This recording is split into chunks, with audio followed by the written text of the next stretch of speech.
Thank you very much. Good morning, ladies and gentlemen, dear friends.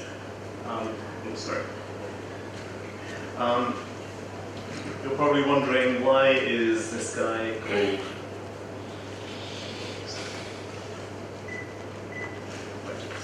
Why is this guy called Casey Lam, head of Consulate and Chamber Engagement at InvestHK, talking to you guys? Actually, I am standing in for a dear friend of yours, Benjamin Wong, who has been kidnapped, borrowed to our sister organization called Oasis. Some of you may have heard of this organization that was announced in the policy address by the Chief Executive last year. OASES stands for Office for Attracting Strategic Enterprises, OASES. The Chief Executive said the organization will be up and running by the end of the year, last year. And so they had to seed it with a number of people. And so we're very proud that 15 of our colleagues were chosen to seed that organization, doing a function that's complementary to ours at InvestHK. I'm sure most of you know, but in case you haven't, InvestHK is a department of the Hong Kong SAR government, and our role is to attract inbound foreign direct investment into Hong Kong. And so OASIS performs a function that's complementary to ours, where they focus specifically on hand-picked strategic enterprises. So Benjamin has been seconded over there to do that very, very important role. So here I am. So good morning, ladies and gentlemen, dear friends. I know we're among friends. I'd like to thank, first of all, Marine Money for organizing this forum, which brings together our ship-owning community and many of the most active players in the maritime industry from all over the world, and to build relationships and expand businesses in Hong Kong, China, and broader Asia. Throughout the years, Hong Kong is well positioned to serve as a maritime service hub for the Asia-Pacific region, with our unique and I think very distinct advantages. We have established a well-renowned shipper registry, ranking 4th globally after Panama, Liberia, and Marshall Islands. Thank you for joining us, Marshall Islands. As of 2022, there are more than 2,600 vessels registered on the Hong Kong Shipping Registry, which is, I think, a very healthy number. With a vibrant cluster of over 800 shipping-related companies, Hong Kong provides a range of quality and high-value maritime services, including ship finance, ship registration, agency management, shipbroking, marine technology, marine insurance, maritime legal, and arbitration services. I think these last few are particularly key for Hong Kong, as we have distinct features in terms of common law here in Hong Kong compared with some of our neighboring countries and regions. The Hong Kong SAR government spares no effort in supporting the maritime industry in Hong Kong, and we're consolidating our status as an international shipping center, and we're implementing tax concession measures to attract more high-value-added maritime enterprises to establish their presence in Hong Kong. So InvestHK provides help and support to companies that are not yet here and that are interested to provide that service free of charge and confidential. Also, as part of our services is to support companies that are already in Hong Kong in part of what we call the business retention and expansion part of our business. So coming to Hong Kong is really important. Staying here and expanding and being profitable is another really, really important part. And we at InvestHK are ready to help you with that.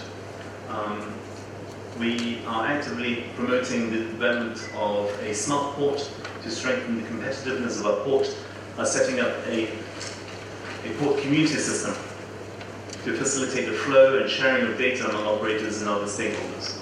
All these measures are conducive to creating a strong impetus for growth.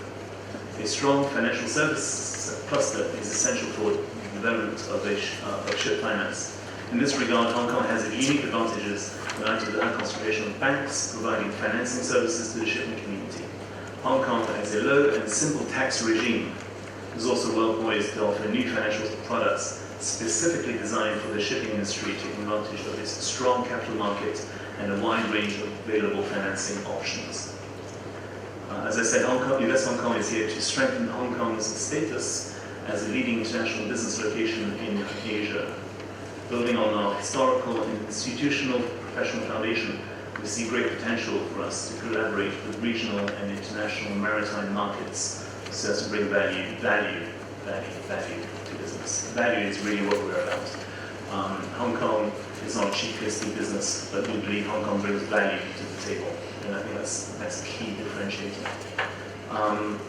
My speech originally was supposed to end here, but I would be remiss to not mention a couple of points. I'm sorry, Kathy, to go off script, and I might get myself in trouble for being this. I'd like to recap, perhaps, if I may, a few points made by President Xi during his visit to Hong Kong last July. I know it's not trained to quote government officials, but I shall do it nonetheless. He said a few things, I think, which were underreported by the press, both in Hong Kong and internationally. He said, first of all, one country. Last year, by the way, was the 25th anniversary of the handover from Britain to the mainland. And under the one country, two systems, there was a guarantee that Hong Kong would remain unchanged. Our way of life would remain unchanged for 50 years. So at the halfway point, at 25 years anniversary, the President made a point of coming to Hong Kong, despite COVID and everything else, to make a very important, I think, message, to give a very important message to both Hong Kong and the world. He said, first of all, the one country, two systems that we enjoy here in Hong Kong is a good system. And he said, there's no reason to change a good system. So the 50-year expiry date for the one country system, the expiry date has been lifted. So we see that as an incredibly important message to all of us in Hong Kong and also to the business community in Hong Kong. As you make business decisions or recommend business investment decisions into Hong Kong, you can be sure that that expiry date is now no longer there. He also said the independent judiciary is something that works well for Hong Kong, and he also said the common law is something that works incredibly well for Hong Kong too. And he said there's no reason to remove those either. So those are not going anywhere, and Hong Kong will remain a second system apart from the mainland. Andrew mentioned Hong Kong as a center for shipping and so on. I was in discussion this morning. I was a little bit late, actually. I'm sorry, but I was at hosting a breakfast for the Belgian business community this morning, and one of the things that people mentioned during the meeting was if the rule of law and the confidence in the legal system in Hong Kong were to be at all doubted, then that will spell trouble for Hong Kong, and I cannot agree more with that. It is absolutely true. Hong Kong as an international financial center, every transaction is based on a contract, and fundamental to that contract is that bedrock, which is the rule of law, and the whole system that underlies it. If there's any doubt about Hong Kong's legal foundation, then Hong Kong's finished as an international financial center. So the fact that all the international banks, all the major banks are in Hong Kong doing good business and being profitable underlines their confidence in Hong Kong as a place to do business that is guaranteed by that legal system. So that's one message I'd like to speak off script. The other thing I'd like to add is, I'm sure most of you know, there was an initiative called the Regional Comprehensive Economic Partnership, RCEP or RCEP. It had been in negotiation for over 10 years and signed into effect last January. So 15 founding members of that free trade, what is effectively a free trade zone in Asia, is made up of China in the middle, with ASEAN, the 10 ASEAN countries south of that, 2 countries in the north, Korea, Japan, and 2 countries in the south, Australia, New Zealand. So that bloc is called RCEP, and that bloc intends to be a free trade zone. So we see that as being a massive impetus for growth for the region. What is traditionally an east-west trading route from Hong Kong with the rest of the world will now be supplemented, not replaced, supplemented by this north-south trading route that RCEP will create. And the implication for the shipping industry is absolutely massive. People say globalization is dead. I disagree. I think it's taking a different form. And I think regionalization is the order of the day. And that brings me to my third point, which is, I think, a couple of macro trends we see going forward, and these are things that will go on for probably quite a long time. Both these two things are related but distinct. One is climate change, the other is energy supply shortage or energy crisis. I think energy crisis will drive shorter supply chains. There's no doubting that our unbridled growth in the last 30-40 years has been made available and possible by the abundance of almost free energy. And the real cost of energy hasn't been costed into the cost of fuel and perhaps a major component for transportation. I think going forward, the energy crisis will bring that to the fore. The crisis in Ukraine has accentuated that, brought that to the surface, if you like. But that was a trend that was ongoing before even the crisis there. And climate change, of course, is the major crisis, defining crisis of our generation. And I think those two, although distinct, they are related.